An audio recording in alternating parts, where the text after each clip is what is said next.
Hey guys, this is Eric Weingarten with Weingarten Racing. If you're new to my channel, you may not be familiar with what I do, but on this channel I test a lot of different things. So obviously I have Superflow, Flow Bench, I have a Signs, Digital 680 Flow Bench, and I flow a lot of different heads. But I also dyno test a lot of different things as well. So personally, I have a small block Chevy dyno mule that's a 406 cubic inch engine. Currently has Promax Project X heads on it, the 215 cc's. Solid roller cam, 260, 270, and about 685 lift, 108 lobe separations, 11.2 compression ratio. Almost all the tests I should say all the tests right now have been done on pump gas with a splash of like 110 for safety, but it's pump gas. That's pretty much it. We use a MSD crank trigger to keep the timing the same for every manifold that gets changed, so the timing never changes. Because I know some people will wonder, how do you keep the timing the same? Well, simple. When you're on a crank trigger, it never changes whenever you pull out the distributor. The crank trigger tells it what it is. So anyway, I've tested a bazillion different manifolds, and these tests aren't ones that were done like years ago. They were all done within this year. This test that I'm talking about today comes from these two manifolds that got tested. And this was done actually last Thursday, so September 13th or 12th, something like that, of 2023. This isn't something that was in a magazine 5 years ago. This was something tested recently. And I mention that because we have a new Eldelbrock Victor Jr. intake manifold, and that's an older Eldelbrock Victor Jr. manifold. In this video, you're going to see me showing graphs of the dynos and some raw numbers. If you would like to get an actual book in front of you, I sell books from dyno sessions. So this is actually the 5th dyno session with the small block Chevy, and I sell those as books. You can pre-order it now on my website. Go to wengines.com, and then on the homepage, if you scroll down, you'll see a link to my online store. That's through BraveNet, and you click on that, and then you can pre-order the book that has all these dyno sessions in there. Because besides just this is going to make up this video, obviously, for today. There is many other things were tested in Dyno Session 5. There will be later videos, obviously. But you can get all the raw numbers in front of you because it's so much easier to see in a printed form than it is on your screen. You can also sign up, and this is a big one, to be a channel member.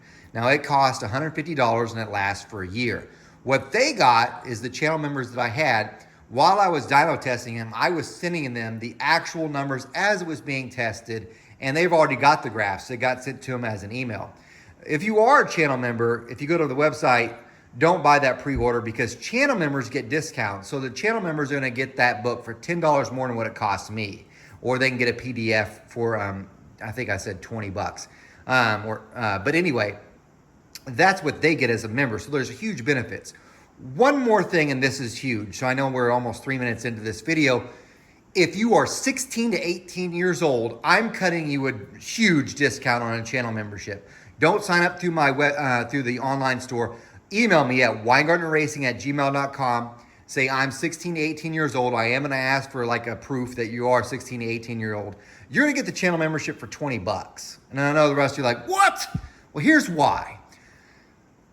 Young children, younger ones, I would need to get into racing. Let's face it. Us guys, we're getting older, and some of us are just getting out of it. We need the younger generation to get in. The other thing is, they get so much bad information. So I want to give them good information. So for 20 bucks, you become a channel member, you're gonna get all these graphs and stuff too. So instead of hearing what someone thinks or what they heard, it's what I tested, not what I heard. So you're gonna get that. So if you're 16, 18 years old, please email me, weingartenracing@gmail.com, and I'll send you an invoice for the 20 bucks to become a channel member. You get to see all this stuff. It's a huge deal. For the rest of you, it's 150 bucks. Yeah, I know. But anyway, let's get to it. So here we have the two manifolds that were tested. This is an older Victor Jr. This was actually sent in by a viewer. A viewer said, I've got this hanging around the shop. Use it for your testing, whatever. And I said, sure. But the one catch is I thought it would come stock, and it wasn't. The only thing that was modified on this is this. It had been port matched to a 1206. Okay? That's the only thing that was modified from it. And you're like, nuh-uh, look up here. You've got that. You got all this blending up here. We're going to talk about that in a minute. But I have tested it completely stock besides the port match. This is a new Eldelbrock Victor Jr. and manifold. It was purchased, I don't know, maybe a week ago, 2 weeks, I guess. It is not port matched. So I know you're like, well, that's not a fair test. you got a port match for one versus this. Wait until you see the differences, because the horsepower difference is so great that I don't think the port match did that. Not only do I not think that, I've never seen that, because the differences are huge and you're going to get to see it. But here's what's been done. This, although you see all the blending that's done here, and all I did was, this is a sharp corner that comes from the factory, and I'm going to show a picture right now. This is exactly how it looks stock. I actually took this picture from the previous YouTube video, which you can go back and watch when I first tested it. You can see that heavy ridge that's right up across the top. That's a very sharp edge, so it was like almost like a knife edge. It was a 90-degree angle. There's no radius there. This is how it looked, and that's how it ran. That's how it made the most power. It beat others that looked so much better. So this is what it looked like stock.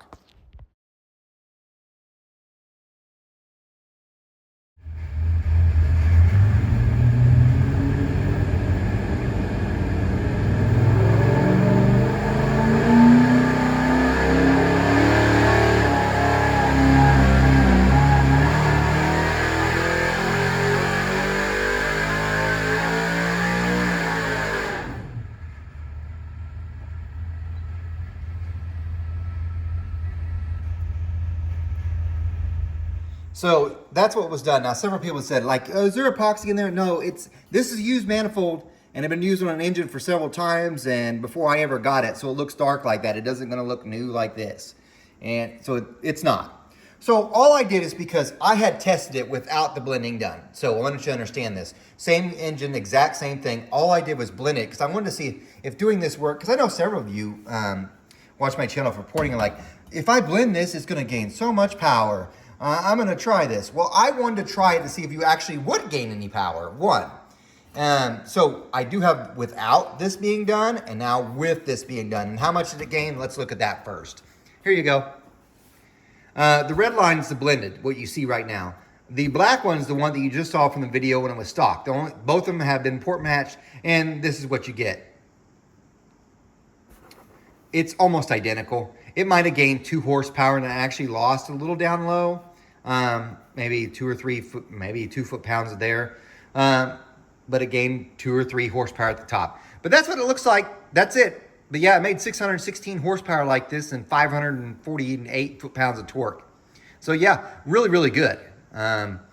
It's not the best anymore. I can't wait to show you the one that beat it. But this is what that blending did. So if you're spending a whole lot of time on it thinking, man, you just round these corners like this and smooth this up, you can gain like 20 horsepower. Now you're gonna gain, and several people port like this. They call this a ported manifold. That's worth 3 horsepower. So, and I know it looks like, man, you should gain a whole lot more. Because trust me, I thought, because this looks way better than what you saw with the stock one, this old one. Way better. This is much more radius than what that was, just a solid ridge. So you would expect it would gain more. No, it just didn't.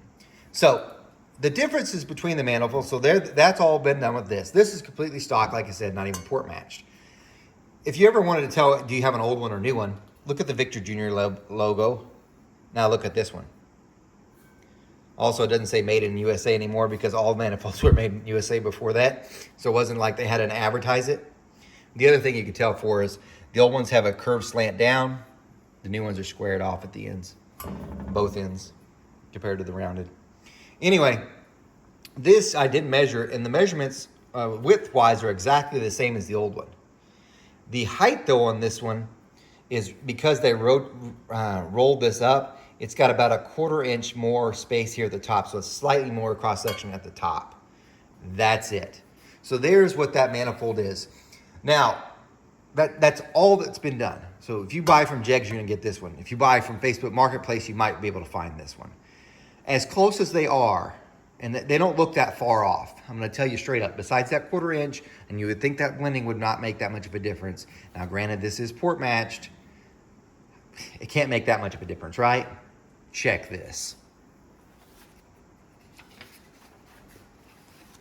There's your difference.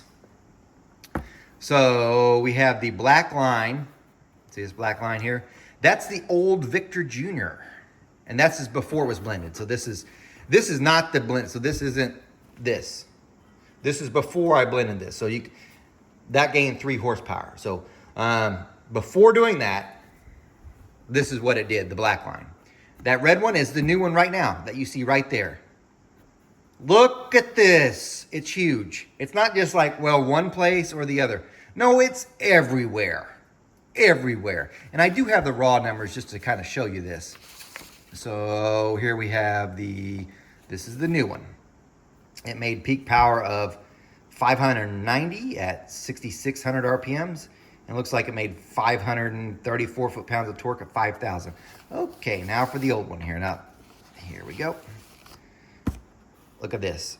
616 horsepower at 6,500 and 545 foot-pounds of torque. Peak. It's just better everywhere. Everywhere. And I know you're thinking right away, well, it must be this port match. It's the only thing that's dramatically different. And I know you're thinking that port match must be worth the 35 horsepower you see here. I'm gonna get my math right. 25 horsepower. Sorry, my math's bad. 25 horsepower. It must be worth that because of the port match. In my life, and I've port matched many, I have never seen it do that. Usually you might gain 10. After all that blending there only gained you 3. So port matching, in my experience, usually is only worth 10. And there's something else I want to show you about this too. Here are 2 gaskets to kind of illustrate. This old Victor Jr. is port matched to a 1206. That's this gasket right here. Got the corner radiuses and everything.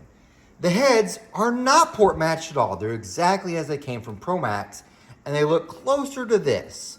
They've got more corner radius, and they're actually smaller. So when you put the 1206 on here, so we put this Victor Jr. on, and get it to line up, what you would see, of course things have to snag, is it's gonna look something like that. It actually overhangs, especially at the corners.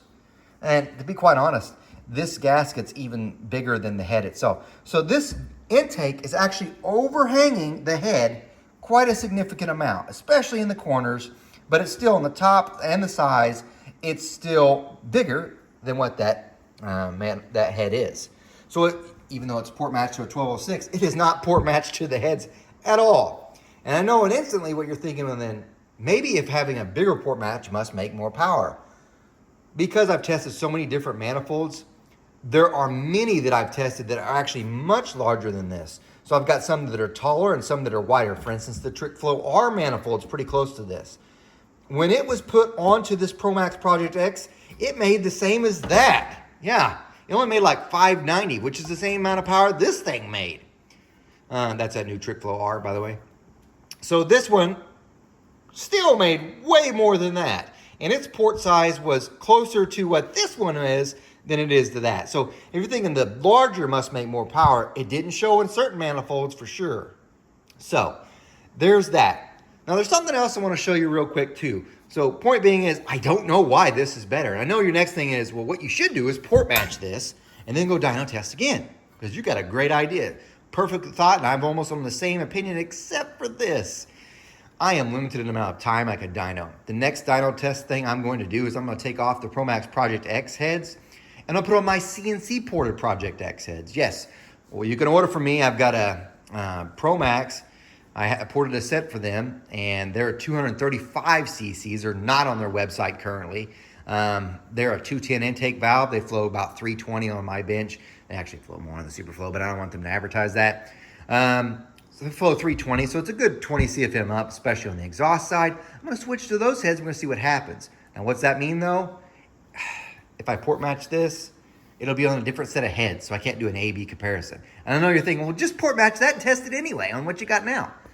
I don't want to go and pay for a dyno session to test one thing. When I go, I test many things, multiples.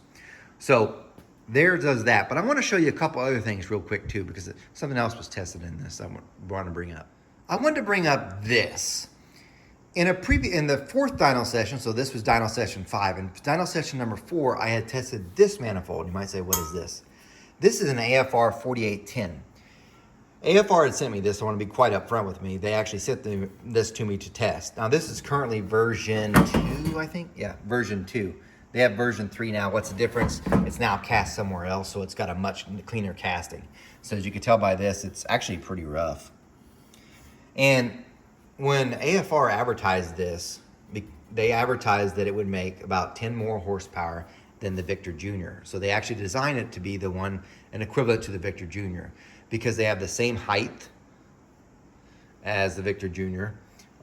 So if you ran a Victor Jr., you should be able to run that. Well, when I tested in Dyno Session 4, the old Victor Jr. was kicking the crap out of this thing. Of course, it kicked the crap out of everything else too.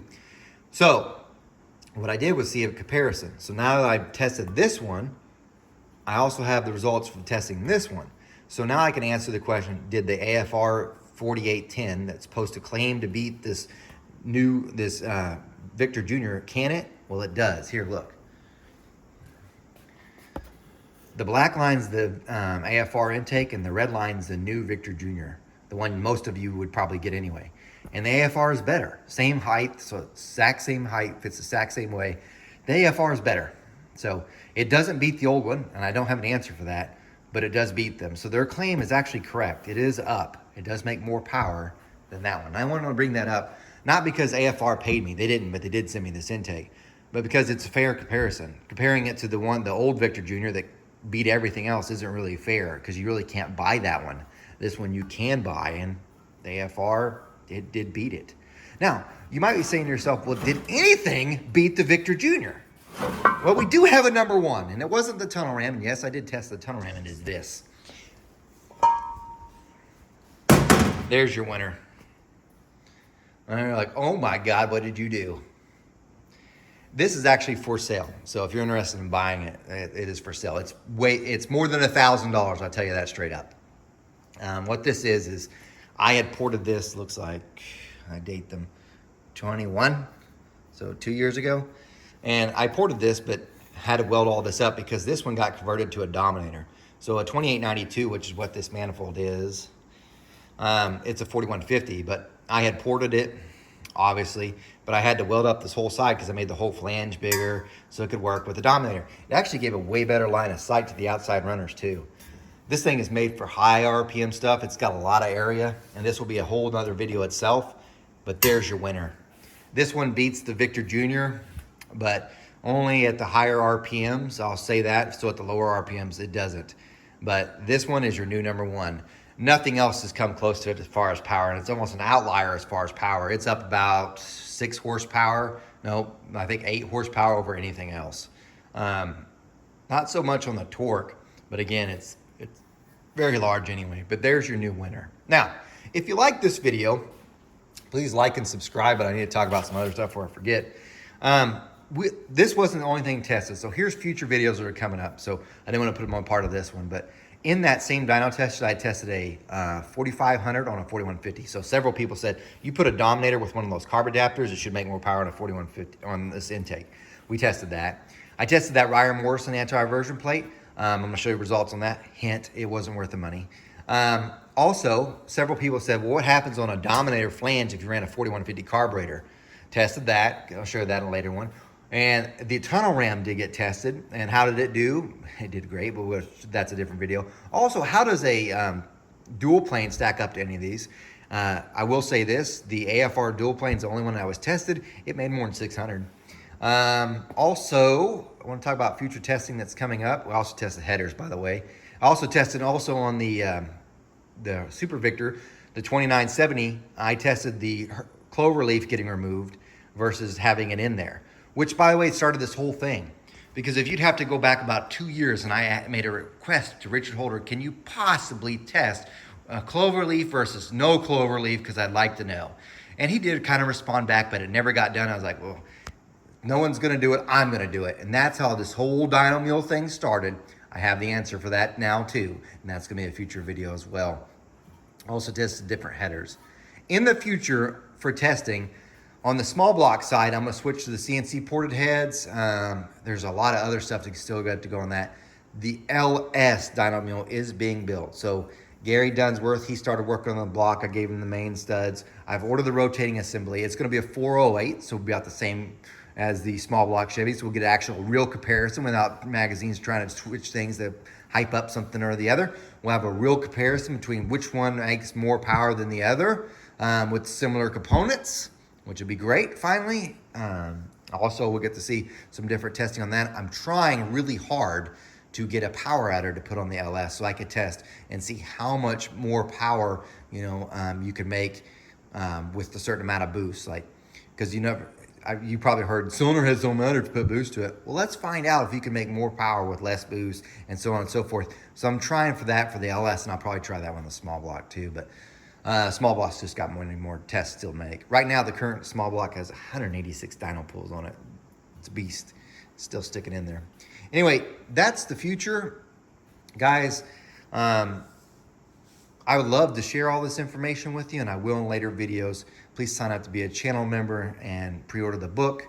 You guys, remember, I'm no Superman, and take care.